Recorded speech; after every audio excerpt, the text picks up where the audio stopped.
नमस्कार दोस्तों, बहुत बहुत स्वागत है आपका मेरे यूट्यूब चैनल में। तो आइए हम लोग निफ्टी एंड बैंक निफ्टी के यहाँ से स्टार्ट करते हैं। तो देखिए, ये निफ्टी का डेली टाइम फ्रेम का चार्ट है। हालांकि मार्केट अभी भी अप ट्रेंड में ही है। ब्रेकआउट किया यहाँ पे 3 दिन कंसोलिडेट के, फिर आज फर्दर उसका हाई ब्रेक किया और काफ़ी अच्छा मोमेंट आया। हालांकि इंट्राडे में उतना मोमेंट, आखिरी के टाइम में थोड़ा सा मोमेंट ज़्यादा आया। और थोड़ा 15 टाइम फ्रेम पे आ जाते हैं हम लोग। देखिए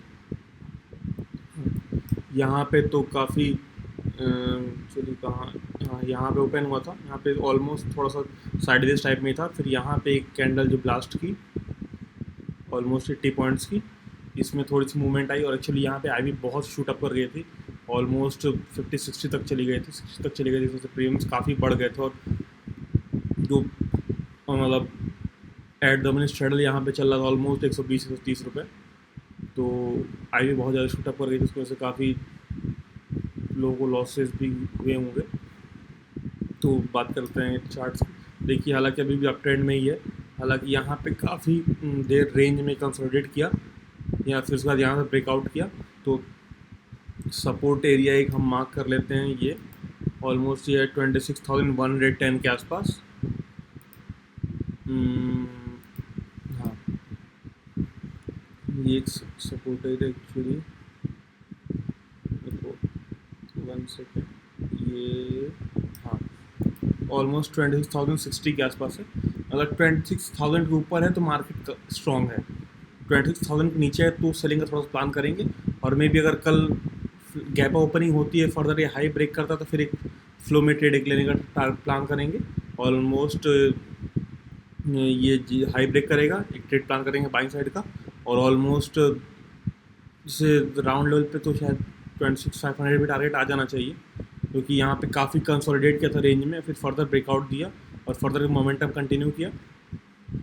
ये या फिर अगर गैप डाउन ओपन होता है तो जब इस लेवल के नीचे निकलेगा 26,060 के नीचे, तो एक सेलिंग साइड ट्रेड प्लान कर सकते हैं। और 26,000 के जब नीचे निकला तो फिर एक क्वांटिटी और ऐड किया जा सकता है सेलिंग साइड में। फिर फर्दर डायरेक्ट इस जो रेंज था इसका ब्रेकडाउन के लिए प्लान करेंगे और फिर डायरेक्ट हमारा टारगेट आएगा फिर ये स्विंग लो ऑलमोस्ट 25,500,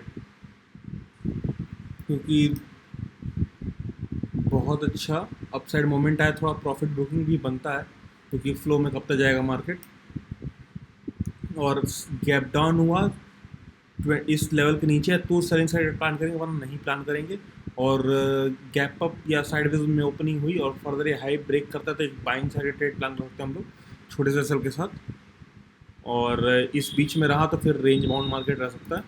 चलिए, ये थोड़ा सपोर्ट एरिया है। 1 सेकेंड।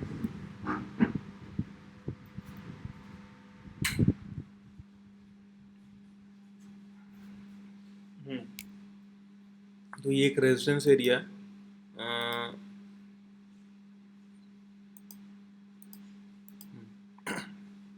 एक ये रेजिस्टेंस और एक सपोर्ट एरिया है। 26,000 के नीचे अच्छी सेलिंग आ सकती है। और फिर डायरेक्ट जो रेंज बना था, ब्रेकआउट किया था, ये ब्रेकआउट की जगह इस रेंज में अगर वापस आता है तो फिर डायरेक्ट इस ब्रेकडाउन का प्लान करेंगे। जैसे ये ब्रेकडाउन किया, हमारा टारगेट रहेगा ये स्विंग लो।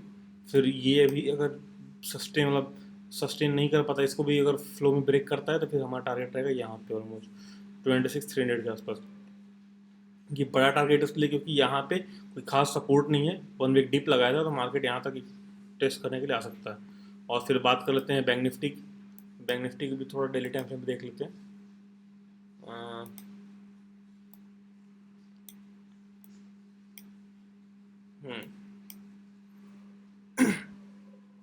देखिए, बैंक निफ्टी भी बहुत अच्छी रैली आई है। ऑलमोस्ट 50,500 के आसपास से रैली आई है, या कह लीजिए 5,300 के आसपास से रैली आई है।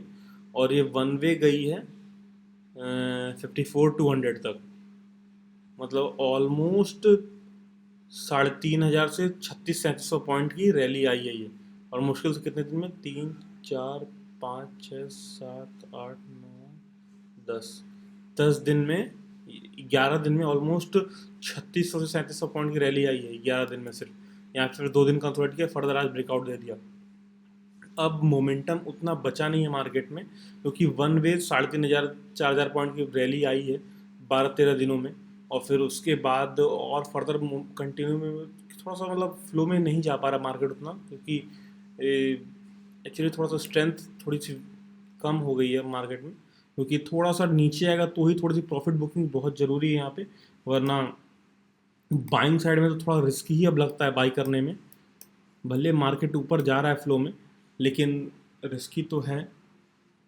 और देख लेते हैं ये जो रेंज बाउंड था मार्केट, इसका भी आज मार्केट ने ब्रेकआउट किया, फर्दर रिटेस्ट पे आया है। अगर मार्केट गैप ओपन करता है और ये हाई ब्रेक करता है तो हाई तो ऑलमोस्ट 5500 के आस 54 500 के आसपास ही है, 467 478 के, मतलब 500 के ऊपर जब निकलने लगेगा ये, तो फिर एक बाइंग से ट्रेड प्लान कर सकते हैं हम लोग।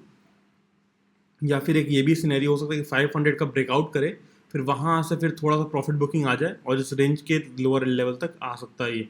ऑलमोस्ट अगर 3500 3600 पॉइंट की रैली आई तो 500 700 पॉइंट का प्रॉफिट बुकिंग भी आना ही चाहिए। वो मतलब यूजुअली है कि वो आना ही चाहिए, नहीं आ रहा है तो फिर मतलब किसी न किसी ने तो आएगा ही ज़रूर। क्योंकि मार्केट में भले यहाँ पे कंसोलिडेट किया है, लोग ऐसे लेट हो रहे हैं, ब्रेकआउट हो रहा है तो रेंज का, लेकिन फर्दर सेलिंग साइड कहीं से भी आ सकती है और मेजरली चांसेस है कि राउंड लेवल के आसपास से ही आए। इस वजह से थोड़ा सा कॉशियस रहेंगे 54 500 के आसपास। मे भी हो सकता है कि इस लेवल के आसपास थोड़ी सेलिंग ही आ जाए, प्रॉफिट बुकिंग आ जाए, तो चीज़ें हो सकती हैं। हालांकि बाई करने में तो थोड़ा सा अगर करेंगे भी, इस हाई ब्रेक किया फ्लो में अगर निकल रहा है मार्केट तो एक बाइंग साइड रेट प्लान, लेकिन छोटी क्वांटिटी में, बड़ी क्वांटिटी में प्लान नहीं करेंगे, फुल क्वांटिटी में प्लान नहीं करेंगे इसमें बाइंग साइड का। सेलिंग साइड में हाँ प्लान कर सकते हैं, लेकिन बाइंग साइड में नहीं करेंगे।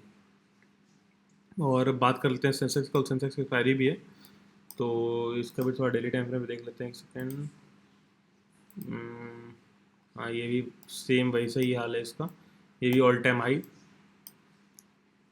पे रैली किया, जहाँ पे 2 3 दिन कंसोलिडेट किया, फर्दर ब्रेकआउट। आज इसमें सबसे अच्छी मूवमेंट आई है सेंसेक्स में, और निफ्टी में निफ्टी ऑलमोस्ट 0.81% अप है और सेंसेक्स 0.78%। और फिर बात कर लेते हैं हम लोग 15 मिनट टाइम फ्रेम पे।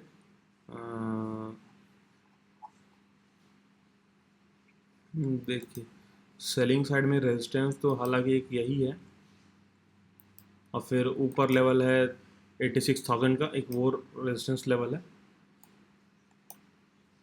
और लोअर लेवल पे प्रॉफिट, अरे सॉरी, लोअर लेवल पे सपोर्ट लेवल कह सकते हैं, यहाँ पे ये एक मान सकते हैं। हाँ, ये एक सपोर्ट लेवल है, एक रेजिस्टेंस लेवल है, इसके बीच में रहा मार्केट तो रेंज बाउंड के लिए प्लान कर सकते हैं। लोअर लेवल पे 85 500 के आसपास एक राउंड लेवल, वो एक सपोर्ट लेवल की तरह काम कर सकता है।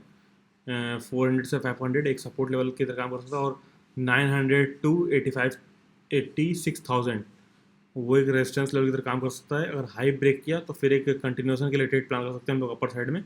और अगर ये लो ब्रेक किया, अगर गैप डाउन ओपन होता है और ये जो कैंडल है इसका ऑलमोस्ट 50% के नीचे आ जाता है, फिर एक हम लोग सेलिंग साइड ट्रेड प्लान कर सकते हैं। थोड़ा प्रॉफिट बुकिंग आ सकती है मार्केट में, और थोड़ा सेलिंग हो सकती है। तो एक फिर डायरेक्ट इस जो सपोर्ट लेवल है इसके ब्रेकडाउन का हम लोग प्लान करेंगे। और एक बहुत बड़े टारगेट नहीं प्लान कर सकते सेलिंग साइड में, क्योंकि ऑलरेडी बायर मतलब बाइंग ट्रेंड है, तो मतलब ट्रेंड अप साइड का तो बहुत ज़्यादा नीचे तो आने के चांसेस कम है। तो थोड़ा सा रेंज बाउंड के लिए प्लान कर सकते हैं इसमें। ये भी हो सकता है कि 500 से 85 500 से 86,000 के बीच में ही कहीं एक्सपायरी देते, या इसी के बीच में थोड़ा वॉलेटिलिटी रह सकती है मार्केट में। और सबसे बड़ी दिक्कत एक ये है आईवी की।